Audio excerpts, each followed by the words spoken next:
श्रीनिवास नाम का एक बालक अपनी दादी के साथ एक नए गांव में रहने आया। वे दोनों गांव के साहूकार के पास पहुंचे। साहूकार अपनी तोंद फुलाए कुर्सी पर बैठा था। दादी और पोते ने साहूकार को प्रणाम किया। दादी ने उससे कहा, मालिक, हम दूसरे गांव से आए हैं, अब यहीं रहना चाहते हैं। आप हमें सिर छिपाने की जगह दे दें, बदले में हम आपके घर के काम कर देंगे। साहूकार ने मन में सोचा, बिना दाम के 2 मजदूर मिल रहे हैं, इन्हें क्यों छोड़ा जाए। वो मान गया। उसने घर के पिछवाड़े उन्हें रहने की जगह दे दी। दादी ने पूछा, साहूकार जी, इसका किराया क्या लगेगा। साहूकार ने झट से बताया, मेरे घर में 4 भैंसे, 3 बैल और 4 गायें हैं। उन सबको चराना होगा, उनके गोबर को पाथकर उपले बनाने होंगे और उपले बेचकर उनके पैसे मुझे देने होंगे, वही उसका किराया होगा। दादी और पोते ने साहूकार की शर्त मान ली। उसी दिन से दादी तो साहूकार के घर का काम करने लगी और पोते ने गांव में ही कोई दूसरा काम ढूंढ लिया। उनका जीवन चलने लगा। एक दिन की बात है, साहूकार के दरवाजे पर फटे हाल एक भिखारी आया। साहूकार ऊंची आवाज में बोला, चलो चलो आगे बढ़ो, मेरे पास कुछ नहीं है। वो भिखारी घूमकर पिछवाड़े की ओर आ गया। दादी को उस पर दया आ गई। घर में जो खाना बना हुआ रखा था वो उसने भिखारी को दे दिया।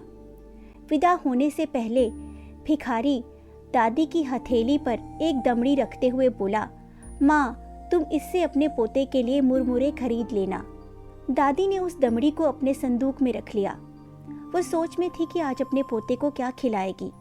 तभी उसका पोता खेत से आया। वो भूखा था। दादी ने पोते को सारी बात बताई और कहा, संदूक में से दमड़ी लेकर कुछ खरीद ला। जैसे ही पोते ने संदूक खोली, सोने की चमक से सारी झोंपड़ी जगमगा उठी। उन्होंने सोना बेचकर सुंदर मकान बनाया, जमीन खरीदी, बैल खरीदे और बड़े किसान बन गए।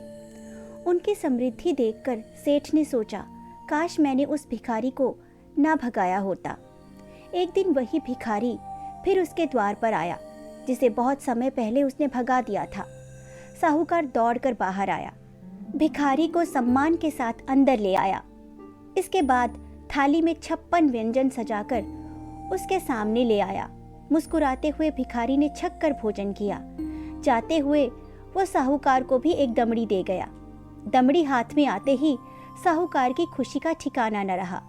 उसने दमड़ी को बड़े जतन से अपनी तिजोरी में रखकर ताला लगा दिया। उस रात उसे नींद नहीं आई।